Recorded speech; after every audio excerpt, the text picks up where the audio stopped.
पुण्यात्माओं, ऐसे जो साधना हम गलत भी करते हैं, अपने मनमुखी भी करते हैं, उससे भी लाभ नहीं होता। तो संत के वचन में शक्ति होती है और उस शक्ति से ही वो शब्द आपके अंदर काम करता है। जैसे जो औषधि होती है इंजेक्शन के माध्यम से शरीर में प्रवेश कर दी जाती है तो वह काम करेगी, और बगैर सिरंज के वह अंदर नहीं जा सकती। तो ये समझो कि संत की वाणी सिरंज होती है, वो आपके अंतःकरण में इस मंत्र को प्रवेश करती है, फिर वो मंत्र आपके यहाँ कार्य करता है। इन्हीं मंत्रों को अन्य आदमी देता रहेगा, कोई लाभ नहीं होगा, अधिकारी है ही नहीं वो उसको देने का। तो इस प्रकार संत वचन की शक्ति से आपके अंदर भक्ति प्रवेश करते हैं, और फिर इस सत्संग के माध्यम से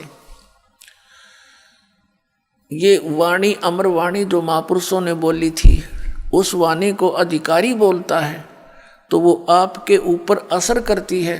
वो ऐसे असर करती है जैसे किसी को सर्प डस जाता है, और उस सर्प के विष उतारने का एक मंत्र बोलता है गार्डू,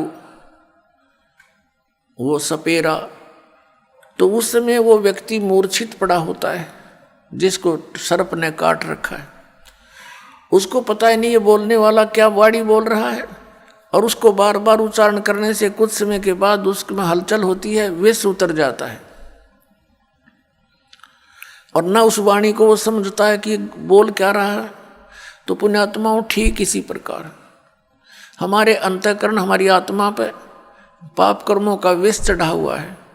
इन महापुरुषों की वाणी, सदग्रंथों की वाणी और अधिकारी के द्वारा बोली गई आपके ऊपर से वो कुछ ऐसे जो पाप होते हैं वाणी के पाठ उच्चारण श्रवण करने से ही कटा करते हैं। क्योंकि हम जब तक परमात्मा के चरणों में नहीं आते, सत्संग रूपी इस धोबी घाट पर हम नहीं आते, ये ड्राई क्लीन की शॉप समझ लो, यहाँ पर ड्राई क्लीन की दुकान है यहाँ, तो जब तक हम इसके संपर्क में नहीं आएंगे तो मैल कैसे समाप्त होगा? मैल समाप्त हुए बिना उज्जवल कपड़ा कैसे होगा? तो आप यहाँ आते हो, अपने मित्र प्यारों को भी लाते हो। हमने भी जितने दिन सत्संग होता है सबको आना अलाउड कर रखा है, आओ सत्संग अवश्य सुनो। बाकी समय में हम केवल अपने भक्तों से ही मिल पाते हैं, अन्य से कोई हम डिस्कस कर भी नहीं सकते, इसलिए अन्य को आमंत्रित नहीं करते। अन्य दिनों में सत्संग के दौरान सभी आ सकते।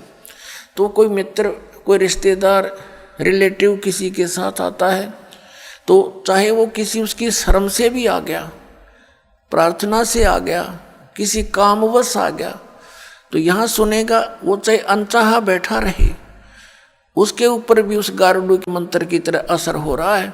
और एक दिन ऐसा आएगा कि उसको भूख लगेगी उस परमात्मा की वाणी की, और फिर वो ऐसा आएगा कि लोग यूँ कहेंगे इसका भी पता नहीं कि मंत्र मार दिया।